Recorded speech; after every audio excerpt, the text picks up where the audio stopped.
One person is dead after a tree fell on a vehicle at the Biltmore estate. The death toll continues to rise following Ian's destructive path through Florida. Now here is a before and after picture of parts of South Florida. What things look like right now. This is Martin Road. You can see a huge chunk of the road just completely torn away. Right now, the Union County Sheriff's Office is still searching for an inmate. Deputies say he's escaped from the Union County Detention Center Friday night. We've been on the ground now for a couple minutes now, and I actually have a mom right here with me. She says her child is still in the classroom, the last she's heard. Tell me a little bit about how old is your child and what do you know so far? My son is 13. Looks good. Yeah, Yep. I think I accept that. Yeah. Works for me. As long as you accept The it. seal of Yeah, approval by Kylie. I know. I approve. I like it too, though. Yeah. Good. All right. good. Well, we can move forward. Thank God. All right.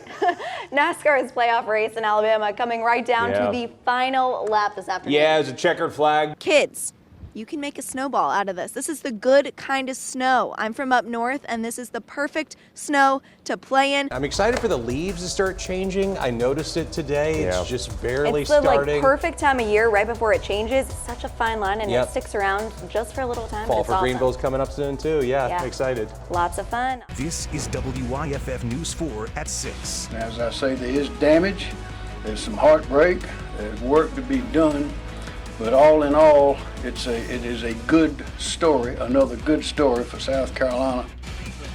Cleanup efforts are underway across the Carolinas as Ian made its second landfall on the South Carolina coast. The damage it left behind. And ESPN in Death Valley this weekend. College Game Day is back for the first time in 6 years. The pregame excitement and a live report ahead of the game. And thanks for joining us for your news at 6 tonight. Right now, cleanup efforts are underway on South Carolina's coast following Hurricane Ian. These are Sky 4 videos you're looking at right now out of Cherry Grove, Garden City, and Pawleys Island. Now in Cherry Grove, in that shot right there, damage to this pier and lots of debris could be seen scattered on the beach. Now to the next shot in Garden City, officials are trying to clear the streets of the water and sand left behind from Ian. And Governor Henry McMaster got a close look at some of that damage from Ian today. He traveled to Pawleys Island to survey damage there. Ian brought power outages, flooding, and property damage from downed trees across the Carolinas before taking a helicopter tour of the coast. The governor talked to reporters in Georgetown. Like the carpenter does, you measure twice and cut once. The young carpenter said, "I don't understand, boss. I cut it off twice. It's still too short." Well, we don't make those. We try not to make those kind of mistakes. So we were watching it very closely, and I think we made the right call. And now to North Carolina, where Governor Roy Cooper's office says at least 4 people are dead following the storms. 3 of those deaths were in Johnston County. Officials say a man was running a generator in his closed garage and likely died of carbon monoxide poisoning. Also in Johnston County, officials say 2 young adults died in car crashes during the storm. And over in eastern North Carolina, we're told a man drowned when his truck went off the road and was submerged in a flooded swamp. And the death toll continues to rise following Ian's destructive path through Florida. Now here's a before and after picture right here of parts of South Florida right now. There are still some concerns of river flooding. As you can see right here, Ivan Rodriguez has the latest. And turning to our weather right now, here is a look at our Hilton Greenville Skycam. A beautiful day despite yesterday. The difference 24 hours can make. Meteorologist Griffin Hardy is here now with an update. Griffin, how are we looking? All right, Griffin, thank you. Well, it is game day in Death Valley, an extra special weekend for the Clemson Tigers with ESPN's College Game Day back here in town. The Tigers are taking on the NC State Wolfpack. WYFF News 4's Mark Whiteman is joining us live there with some pregame action. Mark, people have been out there for probably 12 hours right now. All right, Mark, thank you. And the fans said a little bit of rain, no problem. Last time ESPN Game Day was here was in 2016 during Hurricane Joaquin, so it only seems fitting, of course. Some Clemson fans camped out all night long just to get a front row spot at the gates for that action. Up before the sun this morning, for some people, that game day energy was in the air early. Ian didn't stop NC State fans either from making the trek down. Everyone excited for a little rivalry and hopefully a good game. We like to give them a hard time sometimes, but we're usually pretty nice to their fans, and we hope that we get that reciprocation when we visit other places. So that's kind of the idea. And then we're all just looking to have a good time and see them get their butts kicked in the stadiums. Now, it is important to mention that last time game day visited Death Valley amid Hurricane Joaquin, Clemson took down Notre Dame. The special guest picker today was former Clemson great and now Miami Dolphin, Christian Wilkins. Stay with us. We'll be right back. Here is a look now after everything is said and done at Martin Road here in Anderson. Washed out right here. Like you said, this is where that water rescue happened this morning. Crews say the call came in around 6:30. That's when crews say a car flew off Martin Road here. It actually flew under this huge pipe right here.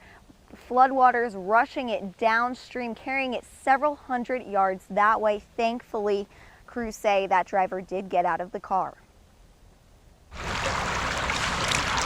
Floodwaters ripped through Anderson County early Thursday morning. This just one of multiple water rescues. Evidently, he ran off, and the car was entrapped in the water. Of course, it rolled over, and luckily the person that made the call to dispatch said they seen the door open, so we had hope that they had gotten out of the car. Crews say floodwaters whisked this car several hundred yards off the road. The driver thankfully able to escape. Because the car was completely 180 upside down when it came to rest or stopped. Around the corner on Fire Tower Road in Williamston. Seems like this is a more common events the flooding is what we've dealt with the most. So it's pretty bad. A partial washout and indefinite closure. We're dealing with 30 roads flooded. We've had 2 permanent closures. Another, he says, on Massey Road. He adds the bridge on Fire Tower was patched after flooding just a year or 2 ago. Clearly now there's a bigger problem here that it's happened again, so we will dig a little deeper this time on this bridge. The flooding even dumping wildlife out onto a neighborhood golf course. All of this that's flooded today will most likely probably flood again tomorrow. If you have large amounts of water coming across the roadway, do not approach it. Do not go through it. Your car is not as heavy as you think it is, and it will start floating and drifting. And now Hogan says Martin Road here is a state road. Fire Tower and Massey are county roads. He says those ones could take several months to repair. Of course, Martin Road, as you can see behind me, washed out, impassable, will also be closed for a little while right now. And like you just heard Hogan say, some of this rain coming down right now could cause similar places to flood here in Anderson County, warning drivers and neighbors to be careful. For now, we are live in Anderson County. Kylie Jones, WYFF News 4. It is just unimaginable tonight. That woman is inside Greenville Memorial Hospital fighting for her life. We spoke exclusively to her family. They say it's so horrific they wouldn't wish it on their worst enemy. We do want to warn you, some of the details are disturbing. This is the most horrific thing I've ever seen. A vicious attack leaves a woman clinging to life. The way she looks right now, it's not her. Kylie Waltman's family says she was walking home Monday morning in Honeypath when she was brutally attacked by 3 dogs. She had both of her arms amputated. She's got lacerations on her face. Amy Wynn says a neighbor found her sister in a ditch, still being attacked. She says he went to get a gun and shot into the air to scare the dogs away. Kylie was airlifted to Greenville Memorial Hospital. Her whole demeanor, everything about her has changed.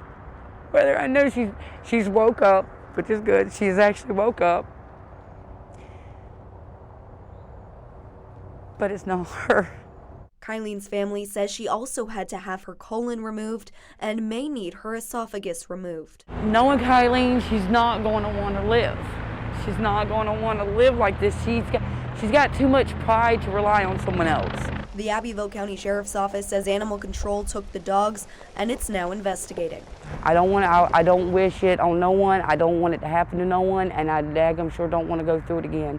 I don't want anyone to have to experience what we're going through right now with it. Praying her sister makes it, Wynn says she'll do whatever she can to see the owner of the dogs held accountable. But it could have been prevented. If them dogs were locked up, or if them dogs were chained up, or if they were never there to begin with, it would have never happened. And Kylie's family has started a GoFundMe for her medical expenses. They say she doesn't have medical insurance and has a long road ahead of her. They want to express their gratitude for all of the support they've received so far. They want to especially thank that man who they say helped save Kylie's life. Live in Greenville, Kylie Jones, WYFF News 4. A multi-layer scam unraveled in a Franklin County courtroom. Gabrielle Butler admitted to child cruelty, pretending to be a veteran, and a Purple Heart recipient. The district attorney's office says Butler lied about serving in the Air Force in Afghanistan. She purported that she had been injured in the military to the extent of losing a leg. In the military, when in fact, I believe it was determined that she never made it out of basic training. Police Chief Bruce Carlisle says Butler joined the Livonia VFW and was elected as post commander. For months, prosecutors say she took money from the VFW while using her children as pawns. All with the, belief that this was a veteran of the military that had received a serious injury and was really down on her luck, and now her child had cancer. Prosecutors say Butler lied about her daughter having terminal cancer, going so far as to shave her head. None of this would have come to fruition had it not been for the efforts of Officer Jonathan Merck. Officer Merck and several other veterans were the first to become skeptical of Butler's paperwork. And there were several inconsistencies, with a lot of her stories and things of that nature and what she was stating. Merck says they quickly pieced together that none of her information, later determined to be forged, added up. Every day I look at my hands and I'm reminded of what happened to my buddy, what happened to me. A former military police officer of 11 years, Merck is a Purple Heart recipient himself. I got wounded in combat in 2011. That same incident, my buddy that was right next to me got killed. Reminded of this, Merck holds this case especially close to his heart. These are his handcuffs. These are his military police issued handcuffs. His name's etched in them right here. You can't see it very well. It's just lightly scratched in there. It was these handcuffs, he says, that were placed on Butler when she was arrested for fraud. And I only saw it fitting that someone who claimed to be a Purple Heart recipient and a combat veteran and a security forces officer in the Air Force to be handcuffed with handcuffs that belong to an actual American hero. In Franklin County, Kylie Jones, WYFF News 4.